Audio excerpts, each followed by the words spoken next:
नमस्कार दोस्तों, एक बार फिर से स्वागत, अभिनंदन, आभार आप सभी का आपके अपने यूट्यूब चैनल एग्री स्टेशन में। दोस्तों, आज हम डिस्कस करने वाले हैं 18 अगस्त 2020 को हुए यूपी कैडेट के यूजी एंट्रेंस एग्ज़ाम के पेपर के बारे में। दोस्तों, उसमें हम कहना चाहेंगे कि एग्रीकल्चर स्टूडेंट के साथ बहुत ही नाइंसाफ़ी की गई है। सीधे के सीधे 100 क्वेश्चन फिजिक्स, केमिस्ट्री और जूलॉजी, बॉटनी से जो 100 क्वेश्चन थे वो आउट ऑफ सिलेबस पूछे गए हैं। पूरे आउट ऑफ सिलेबस पूछे गए, एनसीईआरटी बुक से रखा गया है वो। ये क्वेश्चन जो है ये सीधे सीपीएमटी लेवल का रखा गया है, जो इतना हाई लेवल का, टफ लेवल का एंट्रेंस होता है उस लेवल का इसमें रखा गया है। तो ये तो जाहिर सी बात है कि एग्रीकल्चर स्टूडेंट के साथ ये नाइंसाफ़ी की गई है, इसलिए क्योंकि अभी जो एग्रीकल्चर का स्टूडेंट है वो 100 क्रॉस नहीं कर पाया होगा क्वेश्चन। अगर मैक्सिमम किया होगा तो 110 115 से ज़्यादा नहीं कर पाएगा, इस हिसाब से, जिस हिसाब से इसमें क्वेश्चन दिख रहे हैं। ऐसे में अगर देखा जाए तो जो पीसीएम और पीसीबी वाले हैं इनका प्लस पॉइंट बनता है, क्योंकि ये उसी सब्जेक्ट को पढ़े हुए हैं और उसी लेवल से पढ़े हुए हैं, तो इनका करना बनता है। ये क्रॉस किए होंगे ज़रूर, 120 130 ये किए ज़रूर होंगे, क्योंकि भाई उनका लेवल वही है। और एग्रीकल्चर का लेवल लो है, तो इसलिए एग्रीकल्चर वाले स्टूडेंट नहीं कर पाए होंगे, तो इनका जो है माइनस पॉइंट हो जाता है यहाँ पर, और उनका वो प्लस पॉइंट हो जाता है।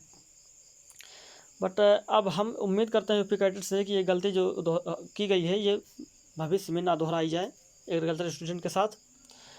और इसके साथ जो हो गया तो उसको भूलना ही पड़ेगा इस टाइम, प्रेजेंट टाइम में।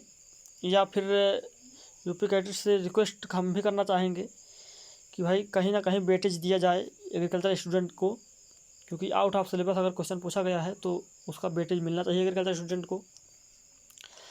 लेकिन चलिए, अगर आपने क्वेश्चन को किया है कुछ क्वेश्चन अपने दिमाग से, अपने तरीके से, तो उसको चलिए सॉल्व करते हैं हम लोग। देखते हैं क्या क्या क्वेश्चन आए थे, किस टाइप के क्वेश्चन आए थे, उसको आप अभी अपनी आंखों से देख सकते हैं। देखिए, पहला क्वेश्चन क्या था इसमें, हशीश का स्रोत है, हशीश का स्रोत है। इसको सॉल्व करते चलेंगे दोस्तों हम लोग साथ में। हशीश का स्रोत है इसमें पूछा था, तो हशीश का स्रोत क्या है? ऑप्शन था cannabis sativa, papaver somniferum, nicotiana, tabacum, parthenium hysterophorus. इसका सही आंसर था कैनबिस सेटाइवा। कैनबिस सेटाइवा जो है वो हशीश का स्रोत है। अगला क्वेश्चन क्या था, पौधों की प्रजनन विधियों द्वारा उच्च स्तर के खाद्य उत्पाद के साथ पौधों के विकास को कहा जाता है।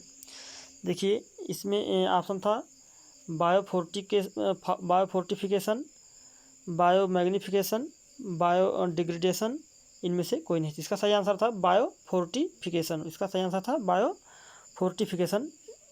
अगला क्वेश्चन देखते हैं, तंबाकू सेवन से होता है, तंबाकू सेवन से क्या होता है? ब्रोंकाइटिस, गैस्ट्रिक अल्सर, एम्फाइसेमा, उपरोक्त सभी। तो इसका सही आंसर था उपरोक्त सभी। तंबाकू सेवन से सभी डिजीज ये होते हैं। अगला क्वेश्चन क्या था, देखिए दोस्तों, ये सारे क्वेश्चन जो है सीपीएमटी लेवल के रखे गए हैं। अगला क्वेश्चन क्या था, उभयलिंगी माता पिता से पुंकेसर हटाने से पहले वे फट जाते हैं और अपने पराग को बहाते हैं। तो ऑप्शन था संकरण, इमैस्कुलेशन, इलेक्ट्रोपोरेशन और इनब्रीड्स। इसका सही आंसर था option number B, emasculation. Emasculation इसका सही आंसर था। देखिए, इमैस्कुलेशन क्या होता है? इमैस्कुलेशन जो होता है वो जब फर्टिलाइजेशन करवाया जाता है प्लांट का जो हाइब्रिड बनाने के लिए, तो उसमें जो प्लांट को तोड़कर प्लांट में जो फ्लावर लगा होता है, जो मेल फ्लावर होता है, उसको कट करके उस फ्लावर के जो एंथर होते हैं उसको निकाल कर, और यहाँ पर दूसरे प्लांट का दूसरे जो डोमिनेंट होता है जो प्लांट, उसका जो है एंथर निकाल कर यहाँ लगा, इसको इस पर क्रॉस करवाया जाता है, तो वो होता है आपका इमैस्कुलेशन। तो ये चीज़ यहाँ पर पूछा गया था। अगला क्वेश्चन क्या था, आधुनिक गेहूं का टेट्राप्लॉइड पूर्वज है। आधुनिक गेहूं का टेट्राप्लॉइड पूर्वज क्या है? तो इसका सही आंसर था टिट्रिकम ड्यूरम। टेट्राप्लॉइड आपसे पूछा गया, टिट्रिकम ड्यूरम है। अगला क्वेश्चन क्या था, निम्नलिखित में से कौन सा जीव वायुमंडलीय नाइट्रोजन को ठीक करने की क्षमता नहीं रखता है? तो वायुमंडलीय नाइट्रोजन का मतलब जो स्थिरीकरण नहीं करता है, कौन सा जीव है? ऑप्शन आपका नास्टाक, यूलोथ्रिक्स, राइजोबियम और एजोटोबैक्टर। तो इसका सही आंसर था ऑप्शन नंबर बी, यूलोथ्रिक्स। अगला क्वेश्चन क्या था, निम्नलिखित में से एक पौधे के फास्फेट पोषण में एक महत्वपूर्ण भूमिका निभाता है। यानी कि जो फास्फेट का स्थिरीकरण करता है वो कौन है। इसमें सही आंसर होगा आपका option number A, VAM, vesicular arbuscular mycorrhiza इसका फुल फॉर्म होता है। दूसरा है IPM, इंटीग्रेटेड पेस्ट मैनेजमेंट, और तीसरा है लेग्यूम्स। ये दोनों गलत होंगे, साइनोबैक्टीरिया तीसरा ऑप्शन है। ये IPM, लेग्यूम्स और साइनोबैक्टीरिया नहीं है। ये इसका सही आंसर होगा बैम, वेस्कुलर एवेस्कुलर माइक्रोराइजा, जो जड़ों में पाया जाता है। अगला क्वेश्चन क्या है, लीची की जड़ों में। अगला क्वेश्चन क्या है, जाइमेज एंजाइम प्राप्त होता है। जाइमेज एंजाइम किससे प्राप्त होता है, तो ये इसका सही आंसर होगा दोस्तों ऑप्शन नंबर ए, सेक्रोमाइसिस। इसका क्या है, हाँ सेरेबेसी, क्या है, सेक्रोमाइसिस सेरेबेसी। अगला क्वेश्चन चलिए देखते हैं फटाफट। पुनर्संयोजन DNA प्रौद्योगिकी में एक प्लाज्मिक वेक्टर को क्लीव किया जाना चाहिए। तो इसका सही आंसर होगा ऑप्शन नंबर ए, उसी एंजाइम से जिसमें डोनर जीन को क्लीव किया गया है। अगला क्वेश्चन चलिए फटाफट करके देखते हैं हम। नेक्स्ट क्वेश्चन क्या था, देखिए इतने टफ क्वेश्चन आए थे ये C50 लेवल के। अगला क्वेश्चन है, एक परागकण को सबश्रेष्ठ के रूप में परिभाषित करता है। तो इसका सही आंसर होगा नर युग्मक। इसका सही आंसर होगा नर युग्मक, ऑप्शन नंबर ए इसका सही आंसर था। अगर आपने इसको लगाया है तो आपका सही जाएगा। अगला क्वेश्चन क्या था, यदि एक एंजियोस्पर्म के भ्रूण पोष में 24 क्रोमोसोम होते हैं तो मूल टिप कोशिकाओं में गुणसूत्रों की संख्या होगी। देखिए इसको सॉल्व करेंगे अगर आप, तो यहाँ पर देखिए भ्रूण पोष में उसने पूछा है, भ्रूण पोष में कितना होता है, 3n होता है। 3n = 24 उसने पूछा है। तो मूल टिप में उसने पूछा है कितना होगा, तो उसमें होता है 2n। 2n अगर 3n = 24, 2n = 16 हो जाएगा। यानी यहाँ निकाल लेंगे आप, n = आ जाएगा यहाँ पर 8। अब 2n का निकालेंगे, 2n = 16 आ जाएगा आपका। 2n = 16 आपका आंसर हो जाएगा। इसमें 16 देखिए ऑप्शन है, ऑप्शन नंबर बी सही होगा इसका। अगला क्वेश्चन क्या है, एक शुक्राणु के अग्रपिंडक में होते हैं। एक शुक्राणु के अग्रपिंडक में होते हैं, तो इसका सही आंसर है क्या, हाइड्रोलिटिक एंजाइम। इसका सही आंसर हाँ माइटोकॉन्ड्रिया, DNA, RNA। इसका सही आंसर होगा ऑप्शन नंबर ए, हाइड्रोलिटिक एंजाइम होगा सही आंसर इसका। अगला क्वेश्चन चलिए फटाफट देखते हैं। रोगाणु की कौन सी परत हृदय के विकास से जुड़ी होती है। तो ऑप्शन आपके पास है एक्टोडर्म, मीजोडर्म, एंडोडर्म, उपरोक्त सभी। इसका सही आंसर होगा option number B, mesoderm. Mesoderm जुड़ी होती है। अगला क्वेश्चन है, निम्नलिखित, इसका थोड़ा दिखाई नहीं दे रहा है, identify from the following sexually transmitted disease which does not specifically affect the sex organs. तो इसका सही आंसर क्या था इसमें, अच्छा इसमें पूछा गया था संचारित रोगों से पहचान करें जो विशेष रूप से यौन अंगों को प्रभावित नहीं करते हैं। ये क्वेश्चन था। तो इसमें जो यौन अंगों को प्रभावित नहीं करते हैं उसका होगा, इसका होगा इसका सही आंसर होगा, देखिए एड्स है। इसका देखिए सही दिख नहीं रहा यहाँ पर, सुजाक, जननांग। इसका सही आंसर ऑप्शन नंबर डी होगा। क्या होगा, ऑप्शन नंबर डी, ट्राइकोमैनियसिस है। ये ट्राइकोमैनियसिस इसमें नहीं होता है। अगला क्वेश्चन क्या है, आपकी राय में सही सर्जिकल प्रक्रिया एक गर्भ निरोधक विधि क्या है। तो ऑप्शन है आपके पास पुरुष नसबंदी, बधिया करना, और ऑप्शन में क्या है अगला, इसमें हाँ ओवरिएक्टमी और क्या है हिस्टेरेक्टरी। तो इसका सही आंसर होगा दोस्तों ऑप्शन नंबर ए, पुरुष नसबंदी, पुरुष नसबंदी। अगला क्वेश्चन है, जब मेंडल ने शुद्ध लाल फूल वाले तने के साथ मटर के एक शुद्ध सफ़ेद फूल वाले प्रजाति का संकरण किया तो पहली पीढ़ी का संकर था। देखिए जब मेंडल ने किया था तो उन्होंने देखिए यहाँ पर X लिया था एक प्लांट, एक Y मान लीजिए लिया था। उन्होंने जब दोनों का क्रॉस करवाया मान लीजिए ये रेड है, सॉरी यहाँ पर फिर से बनाते हैं इसको। एक रेड प्लांट लिया और एक वाइट प्लांट लिया, उन्होंने इसका क्रॉस कराया। देखिए यहाँ पर जो रेड और वाइट बनेगा।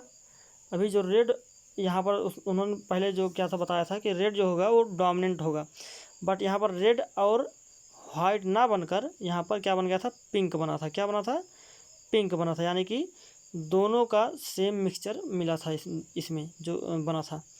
तो इसमें क्या बना था, यही पूछा गया है इसमें कि कौन सा किस कलर का बना था। तो केवल सॉरी ऑप्शन नंबर सी होगा, गुलाबी फूल बना था। अगला क्वेश्चन क्या था, जब युग्मक विभिन्न युग्मकों में परिवर्तित होते हैं तो यह प्रदर्शित होता है। ऑप्शन है आपके पास प्रभाव, अलगाव, क्रॉसिंग ओवर, स्वतंत्र संकलन। तो इसका सही आंसर होगा दोस्तों ऑप्शन नंबर डी। क्या है, इंडिपेंडेंट असॉर्टमेंट, यानी कि स्वतंत्र संकलन। इसका सही आंसर होगा स्वतंत्र संकलन। चलिए अगला क्वेश्चन बढ़ते हैं। अगला क्वेश्चन देखते हैं, निम्नलिखित में से कौन सा सहप्रभावी का उदाहरण है। निम्नलिखित में से कौन सा सहप्रभावी का उदाहरण है। तो स्नैपड्रैगन का गुलाबी फूल, मानव में ABO रक्त समूह, यही सही है, ऑप्शन नंबर बी सही है, मानव में ABO रक्त समूह। अगला क्वेश्चन है, स्वतंत्र वर्गीकरण के मेंडल का नियम जीन पर स्थित जीन के लिए अच्छा है। ऑप्शन आपके पास गैर घरेलू गुणसूत्र, घरेलू गुणसूत्र, समान गुणसूत्र, अतिरिक्त परमाणु, आनुवंशिक तत्व। तो इसका सही आंसर होगा दोस्तों ऑप्शन नंबर, देखिए यहाँ पर नॉन होमोलॉगस क्रोमोसोम। इसका सही आंसर होगा क्या, ऑप्शन नंबर बी, घरेलू गुणसूत्र। चलिए अगला क्वेश्चन देखते हैं। अगला क्वेश्चन क्या था, एक हीमोफिलिक पुरुष एक सामान्य सजातीय महिला से शादी करता है, क्या संभावना है कि उसके बेटे को हीमोफीलिया हो जाएगा। देखिए यहाँ पर ये सारे क्वेश्चन बहुत ही टफ लेवल के बनाए गए हैं, बिल्कुल CPMT लेवल का रखा गया, बिल्कुल CPMT लेवल रखा गया यहाँ पर। देखिए यहाँ पर क्या बताया है उसने कि जब जो है कोई हीमोफिलिक पुरुष है और वो हीमोफिलिक महिला से शादी करेगा, तो ये देखिए पुरुष है, हीमोफिलिक पुरुष है, और ये हीमोफिलिक ये सजातीय महिला से, मतलब सही महिला से शादी करेगा, तो उसके इंसेस्टर जो होंगे वो क्या देंगे। तो देखिए यहाँ पर इंसेस्टर जो हैं